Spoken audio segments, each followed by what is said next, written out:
Hey guys, Josh here. Welcome back to the All Out Safaris podcast, your go-to podcast for all things safari.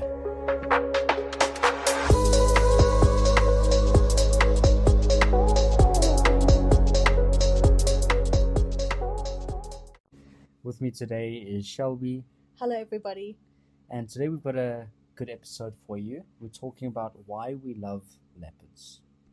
Leopards have become a bit of an icon for South African or African safaris because they one of the most sought after. Obviously, everybody wants to see your lions and your elephants and all your other animals, but leopards are considered globally to be very elusive, very, very shy, and one of your least commonly seen big cats, right?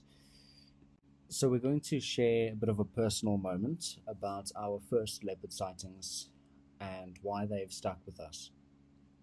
So of course mine was in the Pilanesberg, and the first leopard sighting we had was December of 2017.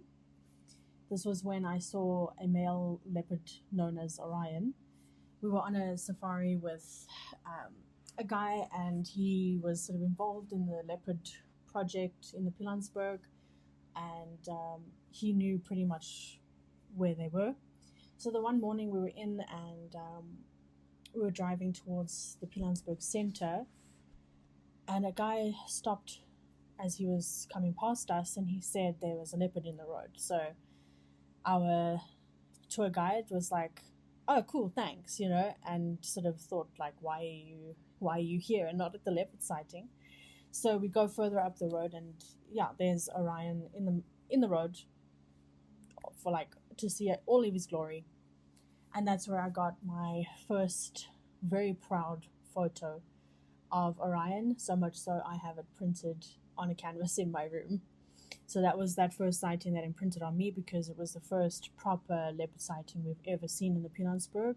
It had been many years prior that my dad had seen one on those red rocks as you come in the Bakabung gate, but it was so far, and we didn't know the leopards. It was before the leopard project began, so it was many years, and it wasn't a good sighting. So now, however many years later, we saw Orion in the road, and that was the first sighting that I had that actually like imprinted on me, and that was when the bug bit that I realized how much I love these animals.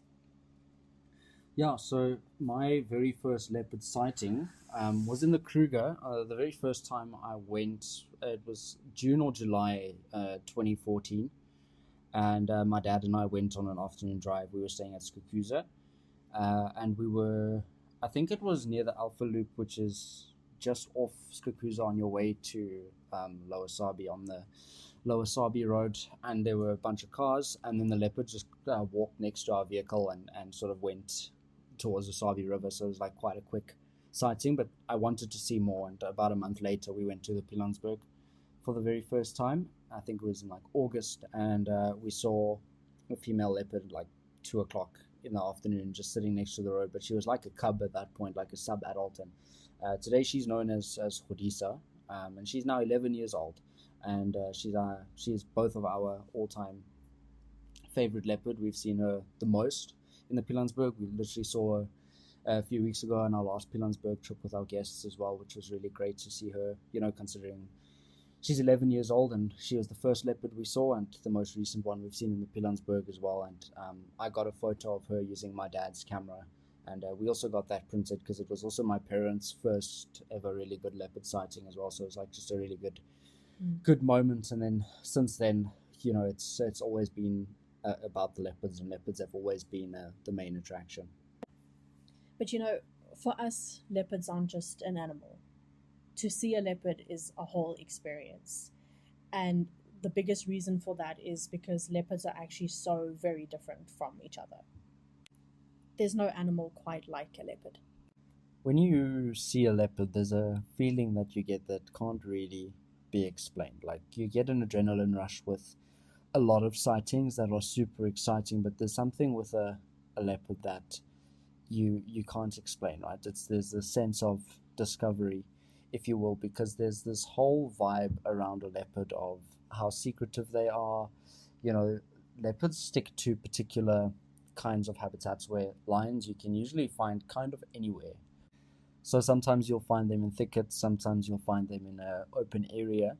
But leopards, there's this, it feels very mystical. There's this mystical vibe Yeah, it's like they live in a around whole them. other world Yeah. in the bush. And, you know, there's this whole vibe around them Yeah, that their presence. that has something about it, right? There's this attraction to it that we have, and I know a lot of other people have. Like, other predators are always incredibly exciting to see, but when you see a leopard, there's a feeling you get where you feel like you're in a completely different place. You're in a different world. You can see lions, let's say, in this particular spot one day, and you'll see a leopard there the next day, and it feels like you're in a different place. There's a demeanor. Their demeanor is just, it's so captivating that it's hard to explain. But you know, they, with them being solitary as well, it's like this little single crown jewel that you'll find in the middle of nowhere. You know, Pride of Lions is a completely different vibe, and with leopards, because of how they are so elusive, some are shy, some are not. Every leopard is entirely different to one another, but they are elusive because they are solitary, right? It's like looking for a needle in a haystack. It's one of those where you've got to really work to find them, and you really need knowledge to find them. Yes, sometimes it could be someone's first visit to a park, they don't know where they're going, and they find a leopard. That's exactly what we did on our first trip to the Pilansberg. We were very lucky that we happened to find that leopard, and Yeah, it's just a fluke. It's not like we sought them. And you do get that. But if you want to see them a lot, you want to see them frequently, you have to know where to go. You've got to have the knowledge. And this is also where having research of the leopards is also very important. There's a lot of parks and reserves that have leopard projects. So like the Sabi Sands, they have their own identification projects. Pilansberg have their own project. There's a project in the Kalahari, which is Karoo National Park, and Kalahari, they have their own leopard project. And then obviously Kruger, there's Central Kruger Leopards, which does Palabora to Olifants and Baluli and Sutara. And then you've got the Leopards of Malalan project as well. You know, so being part of those research projects is a huge benefit, because you get to know which leopard is where. You get to know if that leopard is shy or not. You get to know their personalities, and every leopard is different. You can find, there's one leopard who we all loved called Aranyani. She hasn't been seen for like, I don't know, 14 months. So we sort of fear the worst. But then her daughter, Luna, for example, doesn't particularly like cars, yet her mom really couldn't care about vehicles. So the personality ranges so much. You'll find, and the funny thing is, the big male leopards are the ones that tend to be shy, which makes absolutely no sense. And then the smallest female leopards are the ones who don't care. So there's a whole personality within each different leopard, and that's also what makes them special. I'm not saying other animals don't have their own personalities. You just notice it a lot more with leopards because of the fact that they are solitary and how hard you have to work to find them. Leopard sightings feel very intimate, very close, right? You feel really part of their world, where if you're seeing lions and cheetahs and stuff, it doesn't feel quite the same. It's almost like a fairy tale when you're with leopards. But that's the thing, leopards are just so beautiful as well. They are completely different looking. You got like spots on a cheetah, but a leopard has rosettes. You know, that's totally different, and it's beautiful. You know, so for us as photographers, it's like a photographer's dream, because when you're photographing a leopard, the contrast that you have because of their rosettes, their beautiful eyes. I mean, there's no eyes quite like a leopard eyes. You know, so for us to photograph them is just one of our favorite things, and that makes part of why we love leopards, because they are so beautiful and so different to photograph. And just because of their environment that they live in, you know, we often find them in trees or something. So photographing them in a tree with the leaves and the bark, you know, just the colors, it's just so different than photographing like a lion in the grass, for example. So yeah, it's for us. We love it so much. I also find that just on that topic, the variety of photos that you get with leopards Yeah. is also huge. Where lions, it tends to be lions sort of walking around sometimes on a termite mound, but leopards, you'll find them on a dead tree, right, scouting around. Sometimes in a marula tree or whatever. Sometimes on a termite mound, and every leopard also moves very differently. They all walk so differently, and every I found one thing I found, like if you look at lions and cheetahs, right, they've got amber eyes sort of as a over the whole board. But some leopards will have blue eyes. Some will have green eyes. Some will have the yellow eyes. Some will have grey eyes. There's a personality between every single leopard. Like leopards look so similar yet so different at the same time. And then you get that very famous one that has that heterochromia, one blue eye and one, I think it's amber or whatever color it was. And then there's a leopard in Pilanesberg, for example, called Shamiso. She's got these like really green eyes. Then that Arignani had the most insane yellow eyes. Like it was like yellow. And it's Arignani's in the Kruger, or was in the Kruger. Yeah. Did I say Pilanesberg?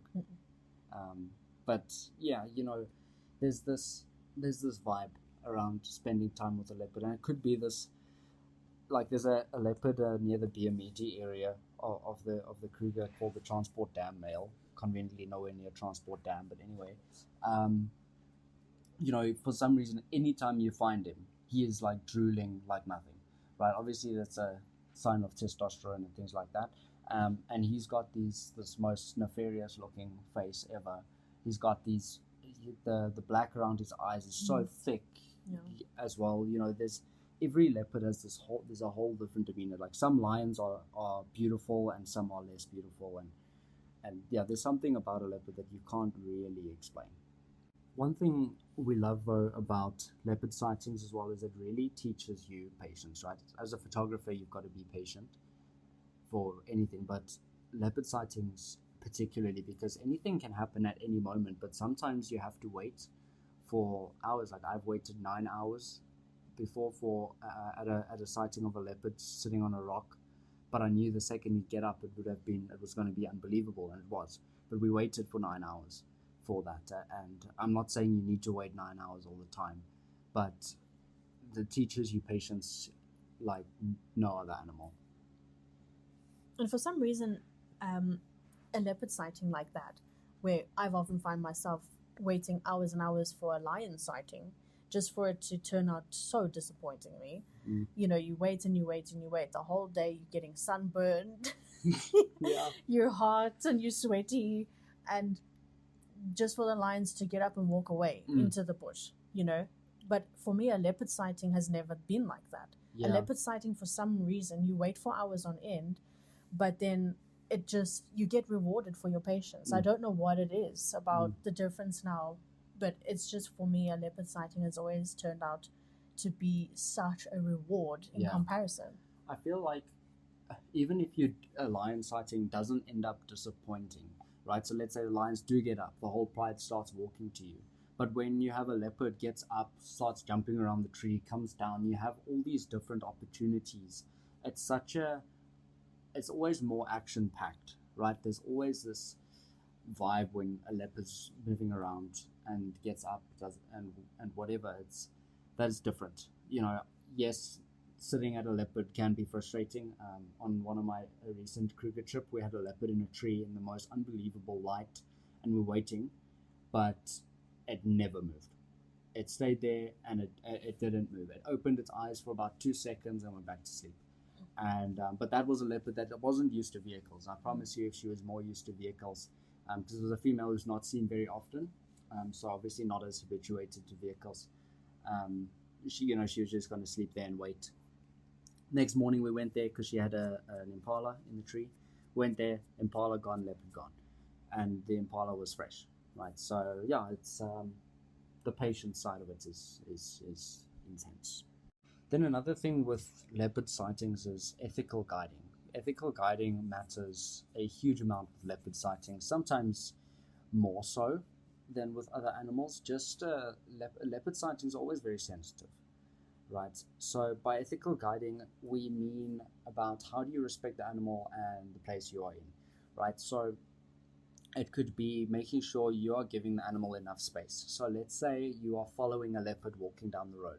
You don't want the front of your vehicle to be a meter behind the leopard. You want five meters or so, or more, depending on the leopard, because if a leopard's walking in the road, sometimes it's a leopard that doesn't like too many vehicles, so then you're going to give it a bit more space. If let's say it's a leopard that's come down from a tree and is now walking in the road and you can see it relax, then that leopard should allow you, to be a little bit closer than normal. Sometimes even will allow you to go around it and turn around so then you can photograph it from the front. We tend to do that whenever the leopard allows. But pressure also ruins sighting. So by that I mean putting too much pressure on the animal. So that could be getting too close, but could also be making too much noise, right? Usually leopards who are habituated to vehicles are used to the sound of a human voice, right? Because the guide is talking to its guests are talking to each other, enjoying the sighting.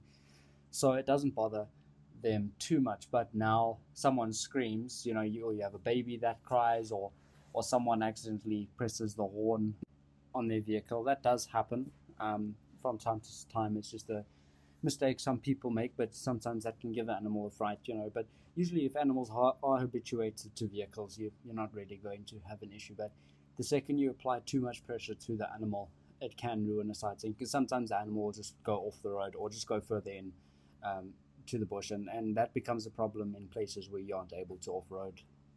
Another great thing about finding leopards and searching for them, especially if you've been on safari a few times, especially if you go on safari by yourself, is the way you learn to find leopards and the way you apply yourself and your knowledge, whatever knowledge you may have, you can apply that knowledge that you've learned, especially from spending time with leopards, finding leopards, looking for leopards, to any other animals, especially anticipating an animal's behavior in terms of maybe reading the sighting, reading how relaxed an animal is or how maybe not relaxed it is. You're able to apply that, and even photographically you're able to anticipate what the animal's going to do next, how to use whatever light is also available, but then also how to navigate a sighting, right? Leopard sightings tend to be quite chaotic, even if it's just one or two vehicles, just because it's like panic stations. Leopards now jump down the trees, walk into the road, so people panic. And if you're able to handle that, and you can apply all of those bits of knowledge to any animal sighting. Yeah, so as you can tell, we love leopards and are very passionate about them, as well as passionate about hosting safaris. So if you want a safari that's built around moments like this, that's what we do. So please do reach out to us by clicking any of the links in the description. If you have any questions or comments or anything, please let us know. We'll see you in the next one. Cheers.